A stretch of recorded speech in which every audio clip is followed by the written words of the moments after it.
Overall, Overall. ang dami nating satsat na ubos naman natin. Kaya, ako naman ang umubos. 1 to 10. 10 the highest. Then the highest,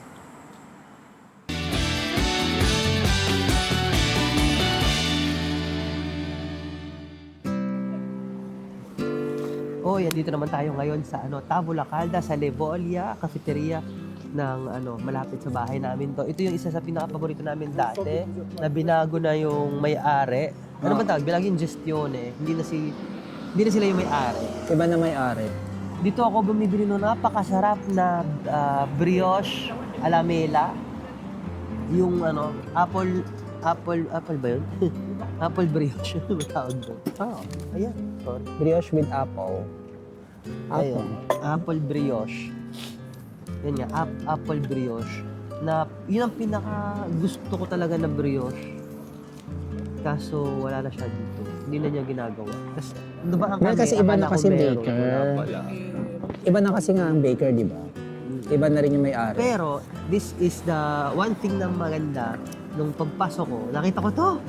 Sa kakapanood ko kay Yoba at saka kay Kevin tsaka kay Brian sa Team Pataba. Ayan, Team Pataba na rin ata kami. Imbis sa Team O ayan, di ba? Kasi hilig ni Yobab yan. Cinnamon roll. Edi. Eddie, wow. Edi ba? Lantakan natin yung cinnamon roll. Parang masarap. Diyan na muna. Ako muna. Sabi ni Yurin, ay dapat daw Ano? dapat daw malambot, sabi niya. Medyo naman. Pero nakita ko malambot siya dahil kasi... Pero ang problema dyan, Pero kita ko may microwave eh. microwave nga. So, ibig sabihin, titigas to. Oo. Makunat. Medyo. Then microwave. Pero totoo yung sinabi niya. Na Hindi siya matamis. Yung ay may glaze, akala mo matamis siya. Pero, mga pamangkin, saktong-sakto sa panlasa ng tsuhin, kasi hindi matamis. Oh, para hindi tayo magka-diabetes. Oo. Natandaan na.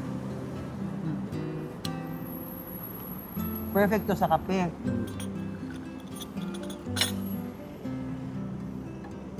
Masarap.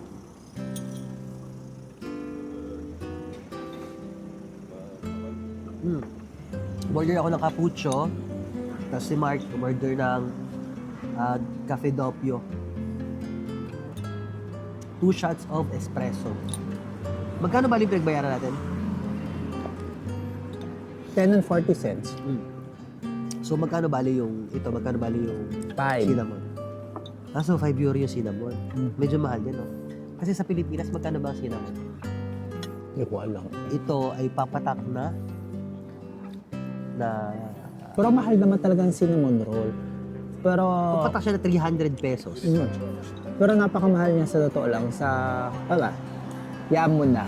Hirap pagsalita. Bakit? Dahil kasi sa pwesto, Yun sa gets. napakamahal niya.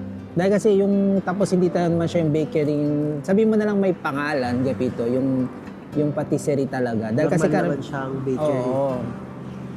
Normally kasi yung mga ibang bakery, umaabot nga din naman ng, pero hindi 5 euro eh.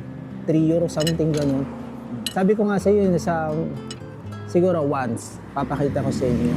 Doon sa malaking supermarket, na may mga pagkain sila, may mga panideriya sila. Lidl naman ata yun eh. No. Yung Iper.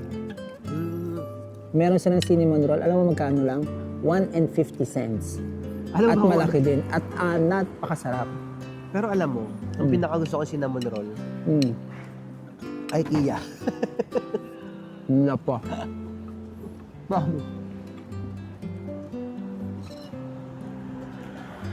Yun ang pinakagusto ko cinnamon roll. Pero in fairness naman, totoo naman na hindi naman siya matamis. Yung kasi yung kinasanayan mong lasa. Pero hindi naman, normal lang. Ito? Hindi, yung kwan. Ito din IKEA? normal lang eh. No, kaya nga gusto ko dito, hindi matamis. Totoo yung sinabi niya. Pero wala siyang factor dahil kasi dapat ang cinnamon roll, medyo kwan, may glaze. Yung basa-basa. Naintindihan mo, hindi ganyan na dry. Tapos soft dapat. Oo nga, no? Yun nga, hindi siya soft. Dahil kasi, unang-una, siguro, ewan ko kung kailan nila ginawa. Pangalawa, microwave. So alam naman natin, pag ang tinapay, microwave mo, titigas siya pag lumamig. Yan ang mali, sa totoo lang.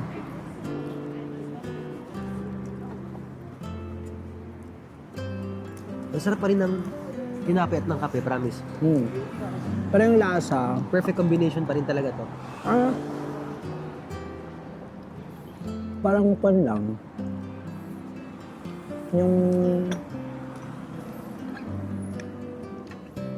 Yung flavor wise lang. Hindi ka yung Walang wow factor. hindi ka magwawaw, hindi ka rin yung sabi hindi masarap. Oo, pwede na. Pero para namamahalan ka sa presyo. Pero sa isang yung isang pan na ganyan, yung ganyang tipo, nasa pwesto, Medyo mahal siya for you. hindi siya karapat dapat. Char. Sasabihin na naman nila, maldito na naman ako.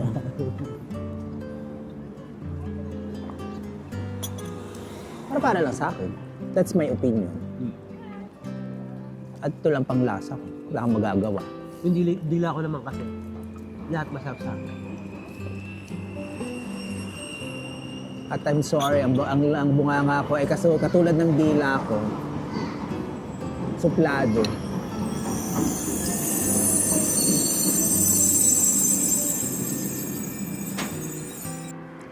Overall, ang dami nating satsat na ubos naman natin. Kaya, ako naman ang umubos. 1 to 10. 10 the highest. Then the highest, 3.5. Ay, grabe siya. Yes. Bagsak. Ako 5. 5, 6. Well, 3.5, I'm sorry. Like I told you before, from the categories and everything, char! Master Chef. Anyway, maulit ko lang. Isip ko na naman ako. May iba na naman siya. Yung panahon ngayon, grabe. So, may Olympics ngayon dito sa amin. Winter Olympics. Ano siya ba? Para pa iba-iba siya. Medyo hindi malamig. Tapos biglang ngayon, sobrang lamig na naman. Nung isang araw kaya, nagpalit niya ako ng jacket. Kasi hindi malamig. Ay, hindi nga malamig. Ansi, pinagpapawisan pa nga ako. Tapos ngayon, malamig na naman. Malamig naman. Kahapon din, lumamig na rin. Isipin ako yung boses ko, ibang-iba pa rin. Ibang-iba pa rin. Ano tayo? Iinom muna tayong gamot. True. Napapansin mo ba? May Wow. kailangan ba tayo sa Conad? Wala naman. Yung uba sa bahay, hindi pa natin nakakain. Ganun ba yun? Gusto mo? Yung gamot.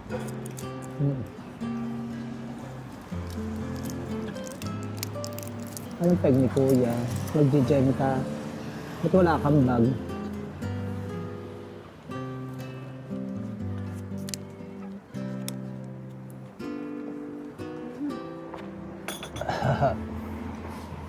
Grabe.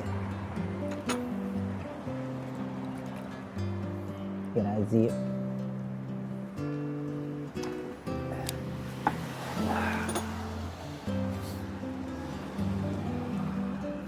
Napapansin mo ba?